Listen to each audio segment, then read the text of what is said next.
Have you ever been so angry that it consumed your entire day?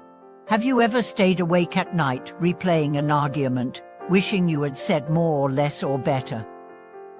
Have you ever felt the physical weight of rage in your chest, only to realize that the person you're angry with isn't feeling any of it, you are? Welcome back to our channel, friends. I'm truly grateful you're here today, because we are going to explore something deeply personal and universally human, the emotion of anger, and how the Buddha's teachings help us not only understand it, but liberate ourselves from its grip. This isn't about suppressing your feelings, it's about transforming them into tools for awakening. Let's begin with a radical realization. Anger doesn't destroy your enemies, it destroys you. It's like drinking poison and expecting the other person to die. And yet, we all do it. We justify our anger. We feed it. We nurture it. We tell ourselves that if we let go of anger, we are letting someone off the hook. But the truth is, we are the ones chained to that hook. In Buddhist teachings, anger is called one of the three poisons, alongside greed and delusion. These are not moral failings. They are mental states that distort reality. Anger in particular clouds our perception. It paints the world in black and white. It tells us there's a villain and a victim. And it always casts us as the righteous one. But let me ask you something. Has anger ever actually helped you? Has it brought lasting peace, clarity, joy?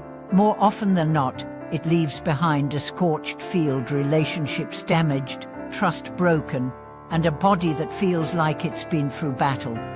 The Buddha didn't teach us to repress anger. He taught us to examine it, to hold it like a burning coal, and see its heat, its energy, its delusion. In doing so, we begin to understand that anger is not a sign of strength, it is the trembling of a mind that feels powerless.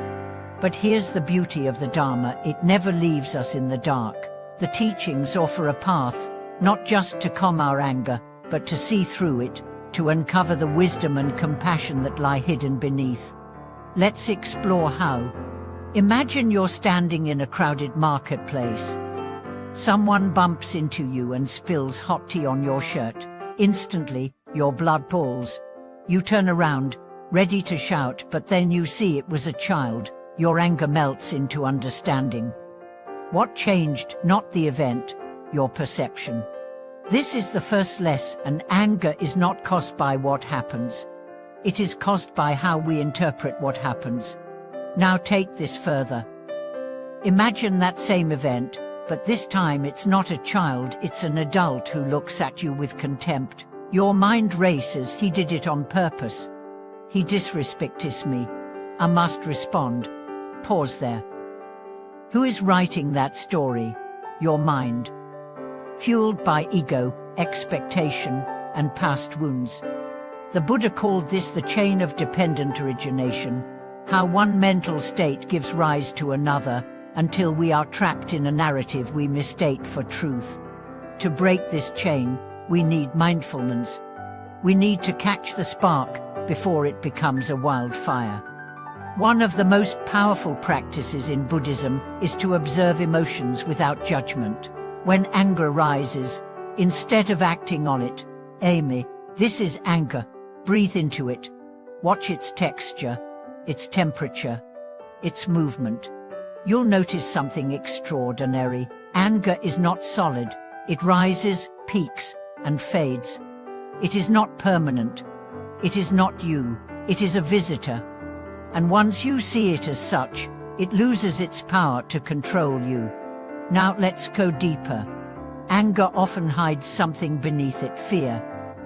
When we feel attacked, rejected, or unseen, we respond with anger to protect ourselves.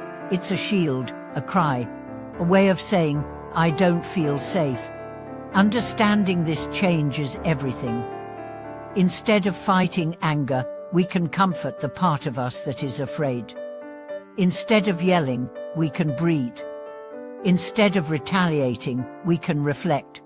This is not weakness. This is the highest form of strength. Let's return to the Buddha. In the Dhammapada, he says, hatred does not cease by hatred, but only by love. This is the eternal rule. Love here doesn't mean sentimentality. It means wisdom. It means the clarity to see that all beings, including the one who hurt you, are caught in their own suffering. When someone lashes out at you, what's really happening?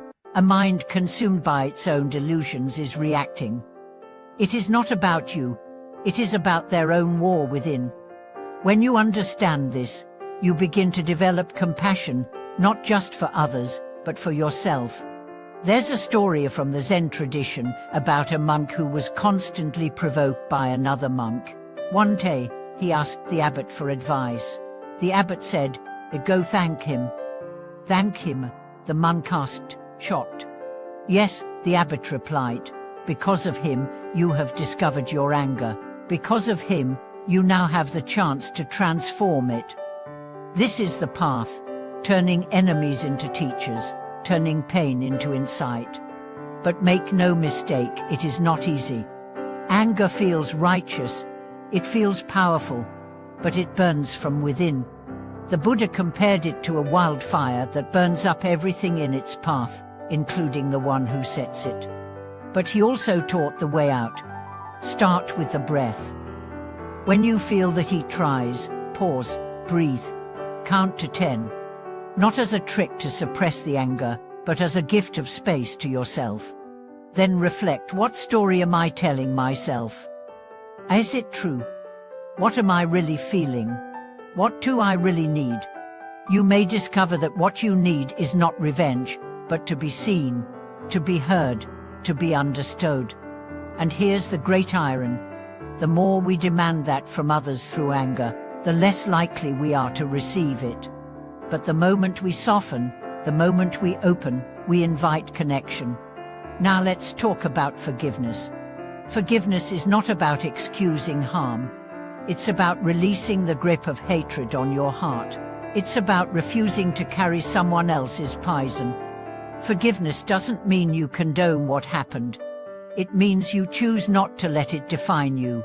One teacher said, holding on to anger is like dragging a heavy rock everywhere you go. Forgiveness is setting it down and realizing you never needed it to begin with. This doesn't happen overnight. It's a process. And sometimes, it's the hardest thing we'll ever do, but it's also the most freeing. So here's the invitation, begin. The next time anger arises, don't push it away, don't act it out. Just breathe. Acknowledge it. Welcome it. Say to yourself, I see you, I know you. But you are not the master here. Over time, you'll find that anger becomes less frequent, less intense, less important. And in its place, something beautiful emerges, peace. Not the peace of avoidance, but the peace of understanding. You become someone others feel safe around. Someone who listens instead of reacts. Someone who holds space instead of throwing fire. And most importantly, you become safe for yourself. You no longer live at the mercy of your emotions. You live with them, you learn from them, you master them. This is the freedom the Buddha promised, not in a future world, but here, now. And it begins with you. So, dear friends, what does your anger teach you? How have you transformed it? What practices help you return to peace? Please share in the comments. Your story might be the light that helps someone else find their way. And if this message spoke to your heart, please like this video, subscribe to our channel, and click the bell so we can continue exploring the path of awakening together. Thank you for watching this video. May your anger become your teacher, your breath become your refuge, and your life become a radiant field of compassion.